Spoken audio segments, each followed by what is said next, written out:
Misikiti hii ndugu zangu katika iman, katika mgongo wa ardhi, ahabbul biladi ila Allah, ndiyo maeneo ambayo Allah anayapenda mno. Wa abghadul biladi ila Allah, na miji ambayo Allah anaichukia mno. Aswaquha, ni miji ambayo imejaa masoko lakini hakuna nyumba za ibada. Hata ibada watu wanasahau, hata kusoma dini yao watu wanasahau, hata majukumu ya Allah subhanahu wa ta'ala watu wanayasahau. Na maeneo anayoyachukia sana Allah subhanahu wa ta'ala ni maeneo ambayo masoko yanakuwa mengi, biashara zinakuwa nyingi, watu wanaghafilika na dunia yao, wanasahau lengo la uwepo wao. Misikiti ni sehemu ambayo mtu akiingia ndani ya msikiti akajua ameingia katika nyumba ya Allah subhanahu wa ta'ala, anakuwa pahala tulivu, pahala penye amani, ana mawasiliano na Mola wake. Ndiyo pahala ambapo mtu akizongwa na dunia anaingia msikitini, anakaa faragha, anapata kuzungumza na Allah subhanahu wa ta'ala. Nyumba za Allah subhanahu wa ta'ala ambayo ni misikiti, ndugu zangu, ni pahala ambapo panatengeneza tabia za Waislamu. Ndipo pahala ambapo mtu akiingia anajifunza akhlaqi kama alivyofundisha Mtume sallallahu alaihi wasallam. Uwepo wa msikiti sio pahala pa kuswali tu,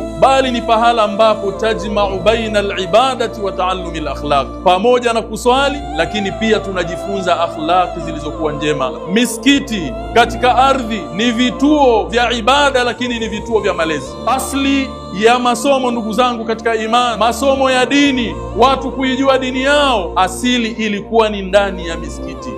Misikiti sio pahala pa ajili kwa kuswali peke yake, bali ni pahala qila'ul iman, ndiyo ngome ya kutengeneza imani za waumini.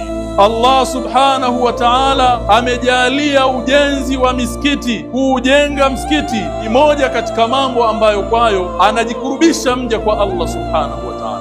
Ndani ya misikiti tunakusanyika, kinachotukusanya ni kumpenda Allah subhanahu wa ta'ala. Ndani ya misikiti unajengeka udugu wa iman, udugu wa kweli ambao una thamani kuliko udugu wa damu.